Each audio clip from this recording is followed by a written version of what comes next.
اللہ پاک نے دو ذمہ داریاں ہر مومن کو عطا کی ہے، دو ذمہ داری ہر مومن کو عطا کی ہے۔ اب اپنی دو ذمہ داری کو سنیں اور بات مکمل کی جائے۔ قرآن دو ذمہ داری کا بیان کرتا ہے۔ اللہ پاک ارشاد فرماتا ہے یا ایھا الذین آمنوا قوا انفسکم واہلیکم نارا، اے ایمان والو اپنے آپ کو اور اپنی اولاد کو جہنم کی اس آگ سے بچاؤ جس کا ایندھن انسان اور پتھر ہے۔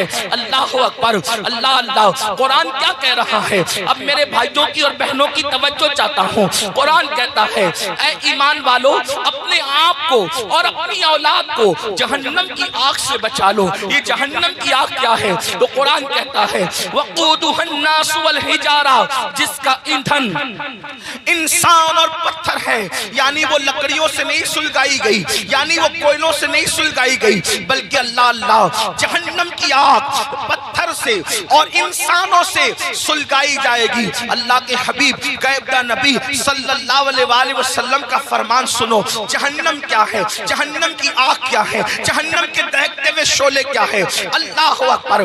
ایک دن میں تین مرتبہ پیٹ بھر کے کھانے والوں اور اللہ کی نافرمانی کرنے والوں، اپنی راتوں کو بے فکری کے ساتھ گزارنے والوں، اللہ کی نافرمانی کرنے والوں، نرم نرم گدوں پہ لیٹ کر کے قبر کی رات کو بھول جانے والوں، قبر کی رات کو فراموش کر دینے والوں، کبھی سود کا دھندا کر کے، کبھی بیاج کا دھندا کر کے، کبھی اپنے پیٹ کے اندر یتیموں کا مال جہنم کی آگ کی شکل میں بھرنے والوں، ذرا توجہ کرو۔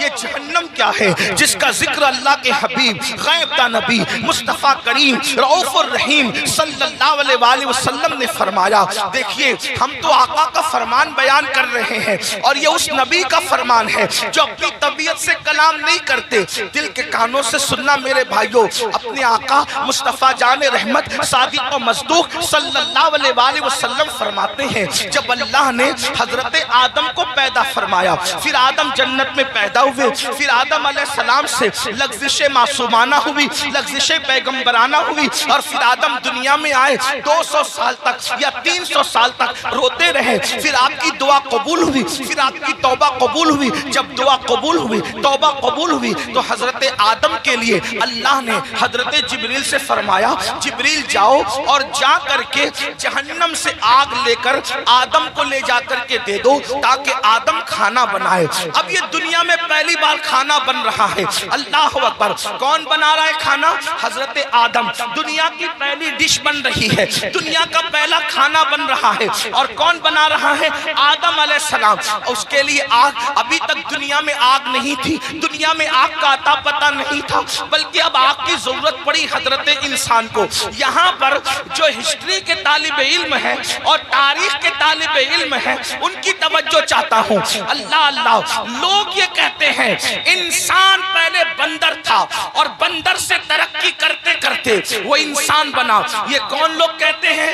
وہ لوگ کہتے ہیں جو انسانیت کے ٹھیکیدار بنے ہوئے ہیں۔ کیا کہتے ہیں؟ انسان پہلے بندر تھا اور وہ ترقی کرتے کرتے انسان بنا۔ انسان پہلے ننگا گھومتا تھا، پھر ننگے سے پتے باندھنے لگا، پھر یہ کرنے لگا، پھر وہ کرنے لگا، پہلے جھک کے چلتا تھا بندر کی طرح، پھر یہ ہو گیا، پھر وہ ہو گیا۔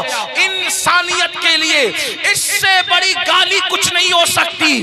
اوروں کے نزدیک نظریہ یہ ہے کہ انسان پہلے بندر تھا، ترقی کرتے کرتے انسان بنا، لیکن ہمارے نزدیک تصور انسان یہ ہے کہ سب سے پہلے اللہ نے جس انسان کو پیدا کیا وہ اتنا خوبصورت تھا کہ اس کے حسن کو دیکھ کر فرشتوں نے اس کے آگے سجدہ کیا۔ نعرہ تکبیر، نعرہ رسالت، مسلک اعلیٰ حضرت حضور سید امین القادری صاحب قبلہ، حضور فیضان اختر۔ انسانیت کو گالی دینے والے وہ لوگ جو کہتے ہیں انسان بندر تھا، واللہ پہلا انسان آدم علیہ السلام ہے، اور آدم اتنے خوبصورت تھے کہ حسن آدم کو دیکھ کر ملائکہ رشک کرنے لگے۔ حضرت بیدم شوارسی کہہ رہے ہیں اب آدمی کچھ اور ہماری نظر میں ہے، اب آدمی کچھ اور ہماری تمہاری نظر میں ہے، جب سے سنا ہے یار لباس بشر میں ہے۔ کون کہتے ہیں ہمارا پہلا آدمی تو آدم ہے، بلکہ آدمی آدم ہی سے بنے ہیں۔ حضرت آدم علیہ السلام نور محمدی لے کر آئے، لیکن یہ تفصیل اس پر نہیں عرض کرتا۔ بات کیا عرض کر رہا تھا؟ پہلا کھانا بن رہا ہے، اللہ نے جبریل علیہ السلام کو حکم دیا، جاؤ دنیا میں آگ نہیں ہے، آگ لاؤ۔ پہلی بار دنیا میں آگ آئی، حضرت جبریل گئے، حضرت مالک سے کہا۔ کون مالک؟ یہ حضرت مالک جہنم کے داروغہ ہیں، یعنی جہنم کا پورا نظام سسٹم اللہ نے ان کو سونپ رکھا ہے۔ تو حضرت مالک علیہ السلام کے پاس جبریل کہتے ہیں، جبریل علیہ السلام کہتے ہیں مالک حضرت آدم کو آگ کی ضرورت پیش آئی ہے، اس لیے جو ہے مجھے آگ دیجیے۔ اب ذرا توجہ کرنا، جہنم سے آگ دنیا میں آ رہی ہے۔ حضرت مالک نے کہا کتنی آگ چاہیے؟ کھانا پکانے کے لیے آدم کو آگ چاہیے، ایک کھجور اتنی، کھجور جتنی ہوتی ہے کھجور اتنی آگ مجھے دے دیں تاکہ میں آدم کو لے جا کر کے دے دوں۔ حضرت مالک نے کہا اے جبریل اگر کھجور اتنی آگ آپ جہنم سے دنیا میں لے کر جائیں گے تو ساری زمین بھی جل جائے گی، آسمان بھی جل کر بھسم ہو جائیں گے۔ نہ زمین برداشت کر سکتی ہے نہ آسمان برداشت کر سکتا ہے۔ کھجور اتنی آگ دنیا میں گئی تو پوری زمین اور آسمان جل کر کے راکھ ہو جائیں گے۔ پھر اس کے بعد حضرت جبریل نے کہا اے مالک آدھی کھجور جتنی مجھے جہنم کی آگ دے دیجئے تاکہ میں ان کو لے جا کر کے دے دوں۔ تو حضرت سیدنا جبریل امین نے جب کہا آدھی کھجور اتنی جو ہے وہ جہنم کی آگ دے دو، تو تب حضرت مالک نے کہا اگر میں نے آدھی کھجور اتنی آگ دے دی تو بھی یہ حال ہوگا کہ دنیا میں آسمان سے کبھی بارش نہیں ہوگی، کبھی پانی نہیں برسے گا، اس لیے آپ آدھی کھجور اتنی بھی آگ نہ لے کر جائیں۔ تو پھر کہا کتنی؟ تو حضرت سیدنا مالک نے کہا آپ سوئی کے ناکے اتنی یا ایک ذرہ جتنا ہوتا ہے اتنی آگ لے جائیں، وہ بھی ڈائریکٹ نہ لے جائیں۔ اب میں اپنے بھائیوں کی توجہ چاہتا ہوں، دیکھو یہ سارے عنوانات بہت غور کرنے والے ہوتے ہیں، توجہ کرنے والے ہوتے ہیں۔ میرے بھائیوں ہم آپ لوگوں کی محبتوں کا احترام کرتے ہیں، لیکن ایک بات آپ کو بتاؤں، ہمارے فوٹو اور ہماری تصویریں قیمتی نہیں ہیں، بلکہ رسول اللہ کی یہ فرامین اہم ہے جو آپ کو سنانے کے لیے بلایا جاتا ہے، اور آپ بہت اچھے سے سن رہے ہیں، لیکن تھوڑی آپ کی توجہ چاہتا ہوں۔ اتنی لمبی روایت میں نے پڑھی، اب اصل جو ہے وہ جس مقصد کے لیے پڑھی وہ یہ ہے، حضرت جبریل نے ایک کھجور اتنی آگ مانگی، منع کیا گیا، آدھی کھجور اتنی آگ مانگی، منع کیا گیا کہ بارش نہیں ہوگی آسمان سے، پھر ایک ذرے کے برابر آگ دی گئی۔ تو حضرت مالک نے کہا اس کو بھی ڈائریکٹ نہ لے جائیں بلکہ اس کو پہلے دھلا جائے۔ تو ذرہ برابر آگ حضرت جبریل کو حضرت مالک نے دیا، 70 مرتبہ جبریل علیہ السلام نے اس جہنم کی آگ کو رحمت کے پانی سے دھویا، اس کو واش کیا، دھویا، اور 70 بار دھونے کے بعد پھر اس آگ کو ذرہ برابر دنیا میں لایا گیا۔ لیجئے حضرت آدم یہ کھانا بنانے کے لیے ہے، تو حضرت آدم نے فرمایا اس کو پہاڑ پہ رکھو۔ جب وہ ذرہ برابر جہنم کی آگ جس کو 70 بار دھویا گیا تھا، ندی کے پانی سے نہیں، نہروں کے پانی سے نہیں، دنیا کے پانی سے نہیں، بلکہ رحمت خدا کے پانی سے 70 بار اس ذرے کو اور ذرہ برابر آگ کو دھویا گیا تھا۔ اور جب حضرت جبریل نے اس کو پہاڑ پہ رکھا تو پہاڑ پہ وہ ذرہ برابر آگ پڑی تو پورا پہاڑ جل کر کے بھسم ہو گیا، اور وہ ذرہ برابر آگ نے جب پہاڑ کو جلا دیا تو وہ فوراً جہنم کی طرف لوٹ گئی۔ پہاڑ کے جلنے سے، اس آگ کے اثر سے جو دھواں نکلا تھا، وہ دھواں پتھروں میں، لوہے میں اور جن لکڑیوں میں آگ ہے ان میں گھس گیا۔ اللہ اکبر! تو یہ جو دنیا میں آگ دیکھ رہے ہیں، یہ آگ وہ آگ نہیں ہے، بلکہ اس آگ کے اثر سے جو دھواں نکلا تھا، وہ دھواں ہے جو یہ آگ دنیا کی آگ ہے۔ اب مجھے بتاؤ ذرہ برابر جہنم کی آگ